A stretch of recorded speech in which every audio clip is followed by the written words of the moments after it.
You may never have thought about it because it's one of those easy things to take for granted, but something told that traffic light on your drive to work today when to change from red to green. Similarly, every time you jump in an elevator, something is monitoring those buttons to see what floor you select and then controlling a motor's ramp and acceleration to get you safely to your destination. Likewise, almost every single product you can walk into a store and buy something off the shelf was assembled and packaged in a highly automated high-speed factory. The machines responsible for all of these calculations and controls going on in the background and making everyday life possible are called PLCs, or Programmable Logic Controllers, like this one. And in today's video, I'm going to explain to you what they are and how they work. Basically, the entire world of controls and automation and robotics and hobby electronics boil down to inputs and outputs. Inputs are things about your environment, like the state of an actuator being extended or retracted, or volume, temperature, pressure, flow. And outputs are things that you can control to affect your environment, like a motor or a pump or a valve. There's a big need in industry to monitor inputs, make decisions or calculations based on that, as well as track things over time, like counters, variables, and statuses, and then use those decisions to control those outputs. If you've ever tinkered with an Arduino or a Raspberry Pi,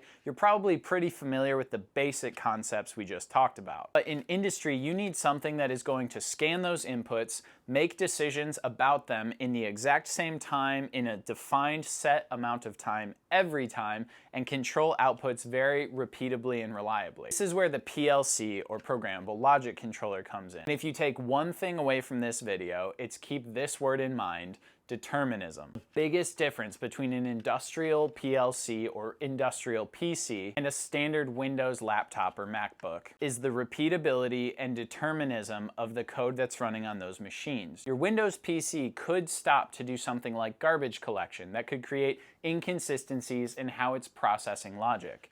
Your PLC will never do that. The way the code is written and compiled and the way the hardware is built is basically a promise that the inputs will be taken a snapshot of at the very beginning. It will process and execute the code in a known and repeatable way, and then it will make decisions about the states to control outputs to, repeatable in a way that is exactly defined. With this comes a bit of syntactic nuance and different programming languages even than conventional computer programming is done in. Because the entire field and the need for PLCs started as a need to replace these complicated, intricate relay circuits, the most common way you program these is with a language called ladder diagram, which actually looks more like an electrical circuit than a common programming language. And these PLCs are used absolutely everywhere: oil and gas, pharmaceutical, food and beverage, paper and wood products. It literally does not matter the industry. You pick one, PLCs are driving it. Theme parks and roller coasters, PLCs are driving them. Elevators and stoplights, PLCs are driving them.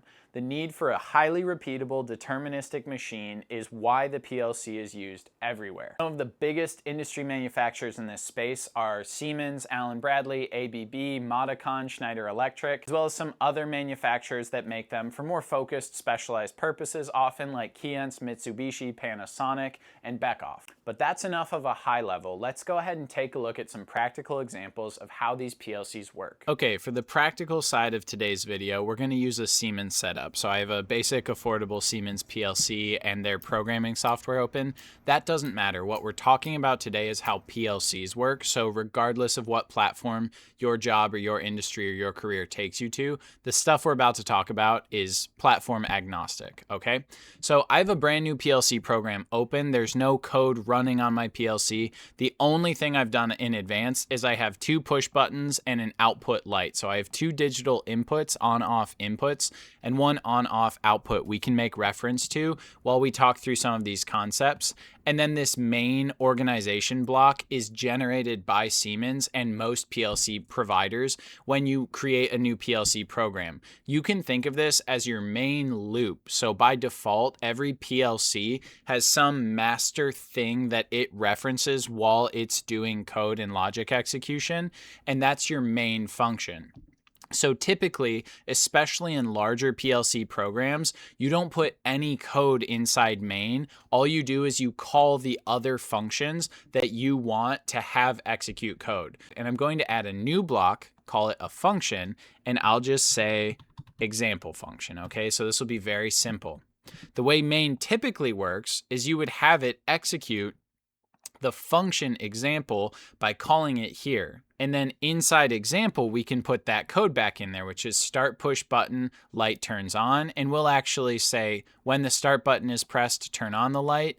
And when the stop button is pressed, you got it, turn off the light. And I'm not going to spend a bunch of time teaching the ladder logic that I'm writing here because I have tutorials on ladder programming on the channel already. I really want to focus on how PLCs work, okay? So to speak briefly about scan time, which is the most important concept in PLC programming, the way a PLC is going to execute is it's going to go to its main organization block and it's going to execute all code from top to bottom, left to right, just like you're reading a book, which means if I have a function here called example and I were to drop another function down here called example2, it's going to do everything in this example function before it does anything in example2. And it processes code in a deterministic way, like we said in the intro.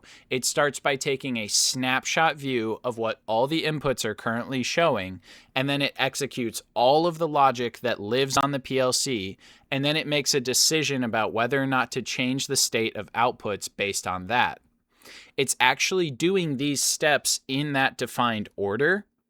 It's just doing it at a cycle time that's typically 1 to 2 milliseconds for a well-structured small program, so it doesn't even feel like it takes any time at all to the human. And so to show this, I'm going to go ahead and activate this program. We're going to load this onto the PLC really quick, and then I'll show you that the PLC actually tells you how long it's taking to cycle the code. So if I go to example and I go live monitor, I can press the start push button and the light turns on, and I can push the stop push button and the light turns off.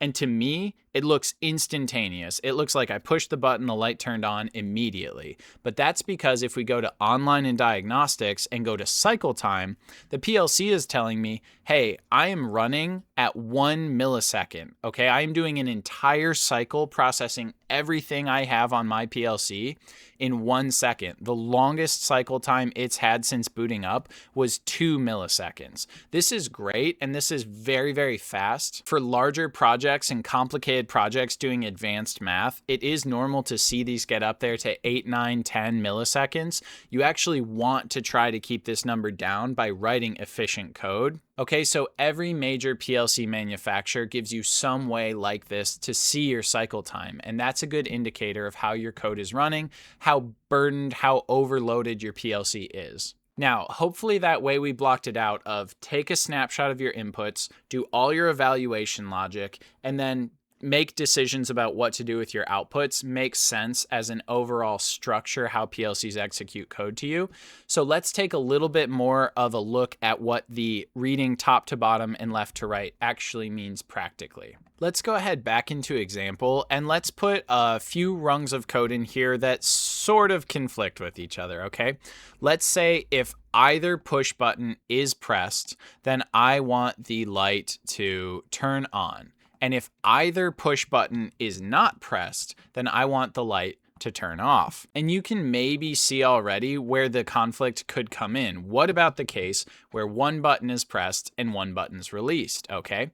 And so again, the way this code reads, even if you're not familiar with ladder, is if start push button or if stop push button. So my two buttons, if either of those are pressed, turn on the light. But the next rung of code is if not start push button or not stop push button, turn off the light. I'm going to go ahead and put this on my PLC here, and we're going to take a look at what that means. Okay, and you can see just when I go online to monitor it, neither of the push buttons are being pressed right now, so the light is off. Now I'm going to push one of the push buttons. What do you think is going to happen to the light? It doesn't turn on, okay? I can verify the light is off in the field, even though the coil right here is lit up green saying, hey, I'm trying to turn the light on. What's also happening is the other button's still not pressed, and so the light is still not turning on because this rung of code is getting executed after this piece of code, which means it's saying, all right, check network 1, oh, I should turn the light on. Check network 2, I should not turn the light on. And then at the end of processing all of this code, its final decision is do not turn the light on.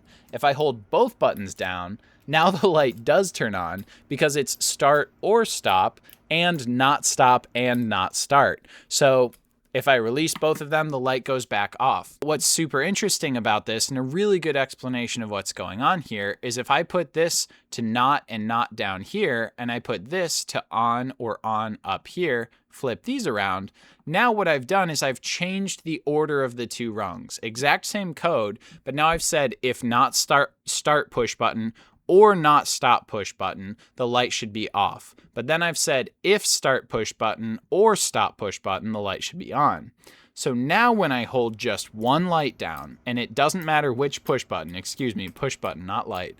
It doesn't matter which button I hold down, the light turns on in the field. I don't have to hold both of them down. What happened here is we changed the order that those rungs execute in. So we're saying even though these rungs are often in conflict with each other, where I have only one button pressed in, then whichever one comes later in my program is going to win. You can use this structure of left to right and top to bottom to your advantage as a programmer if you know what you're doing, but it can also create a lot of headaches where you'll have overwritten outputs if you don't know what you're doing. So frankly, a much cleaner way of structuring your code is find a way to only control outputs from one rung of code. If you want to make it to where start or stop turns the light on, don't have a different rung of code that turns the light off. Find a way to put all of the code that could control that output in one spot. All right, so hopefully that's a clear example of how this code processes top to bottom and left to right. Let's take a look at one more concept in the PLC,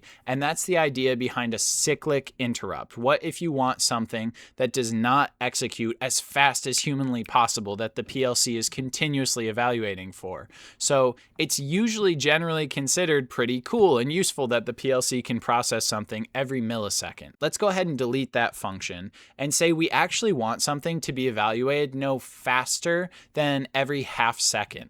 I can make a new organization block and call it cyclic interrupt. And this is slightly different in Allen Bradley. They do timed function blocks as well, but a little bit different to set up. Again, not a syntax lesson. And we're going to call this half second, okay? I'm going to go ahead and make this, and now I have a new organization block that's only going to be evaluated every 500 milliseconds. So now I can say, let's just simplify and say when the start button is pressed, turn my light on. Alrighty? And so what's pretty cool about this one, we're going to see when I download it, is I can now click the start push button and the light won't turn on. I'm able to click it fast enough that the light won't always turn on. Likewise, when I hold it down and the light does turn on, I let go of the button and there's a time delay before the light turns back off. So I go ahead and click the button. The light does not turn on because I'm clicking it in much less than 500 milliseconds, and it's only evaluating this rung once every 500 milliseconds. But if I hold it down for a half second, then the light does turn on. And if I release it, there's a little period of time where the light stays on because it only detects at its next 500 millisecond cliff that the button has been released. One important note about these is it doesn't mean that there will always be a half second delay between me pressing the button and the light turning on, or always be a half second delay between me releasing the button and the light turning off, because I could be triggering that button anywhere in that 500 millisecond window. Likewise, I could be releasing the button anywhere in the 500 millisecond window. So if I happen to be pushing the button and the code is about to scan the next millisecond, it will still look pretty much simultaneous when it turns on, but it could take up to a half a second. Again, there are actual PLC programming tutorials on my channel. You can check those out if you're interested in learning more. The most important thing to retain from this video, so I'm repeating it at the end, is PLCs are deterministic. They give you an exact way to know how your logic is going to behave and behave every time repeatably and reliably. They're deterministic, they're time-bound, they scan left to right and top to bottom. They take a snapshot of the inputs, they move it into an image table, they then compute all of their internal logic based on those inputs and variables, and then they make decisions about what outputs to change accordingly based on those inputs in a scan. Hopefully this didn't get too in the weeds and you found it useful and you found it interesting and you want to go to LeMaster Tech, like the video, subscribe to the channel, and learn more about the world of controls and automation. Thanks for watching. Let me know if you have any questions in the comments below or what you want to see next on the channel. Thanks for watching and see you next time. Bye.